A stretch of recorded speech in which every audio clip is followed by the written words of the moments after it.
সংবাদ মাধ্যম এল পাইসের সাম্প্রতিক রিপোর্ট অনুযায়ী বার্সেলোনা দানি আলমোর বারংবার ফিটনেস সমস্যায় বেশ চিন্তিত।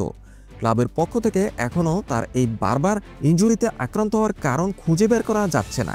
যদিও দানি আলমো খুবই পেশাদার এবং শৃঙ্খলাবদ্ধ একজন ফুটবলার, তবুও তার এই শারীরিক সমস্যা কোচিং এবং মেডিকেল স্টাফদের জন্য একটি বড় ধরনের ধাঁধা হয়ে দাঁড়িয়েছে।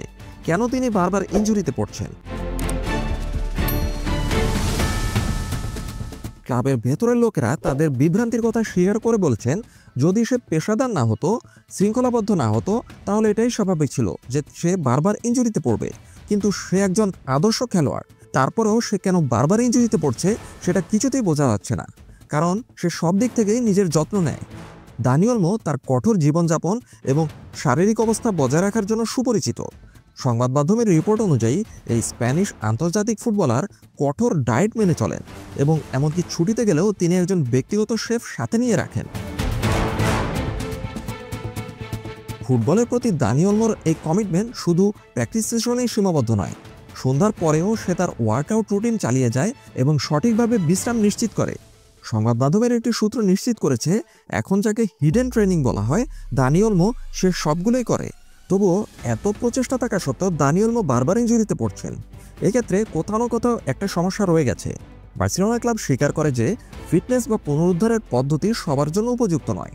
তারা বলছে, পেদ্রির জন্য যেটা কাজ করছে সেটা অন্যদের জন্য কাজ নাও করতে পারে। দানি আলমোর ক্ষেত্রে কোন সমস্যা তৈরি হয়েছে সেটা আমাদের আরও বিশ্লেষণ করা প্রয়োজন।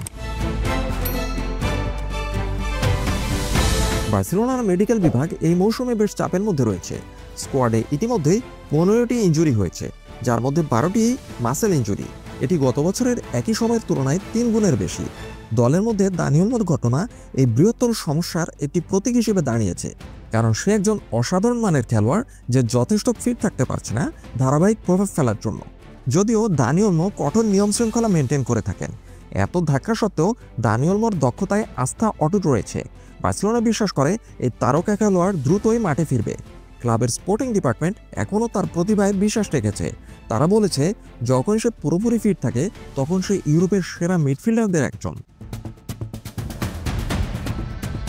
তবে দানি আলমোর ইনজুরির সংখ্যাগুলো একটি উদ্বেগজনক চিত্র তুলে ধরেছে। 2021-22 মৌসুম থেকে দানি আলমো 11টি ইনজুরিতে পড়েছেন, যার মধ্যে 8টি মাসেল ইনজুরি। সবচেয়ে দুশ্চিন্তার বিষয় হলো এই অর্ধেকই বার্সেলোনায় যোগ দেওয়ার পর ঘটেছে। আপাতত দানি আলমো সঠিক একটি উপায় খুঁজে বের করার জন্য কাজ চালিয়ে যাচ্ছেন। বার্সেলোনা ভক্তরা আশা করছে দ্রুতই দানি আলমো সুস্থ হয়ে মাঠে ফিরবেন এবং তারকা খেলোয়াড় হিসেবে আবির্ভূত হবেন এবং বার্সেলোনার সাফল্যের একজন কারিগর হয়ে উঠবেন।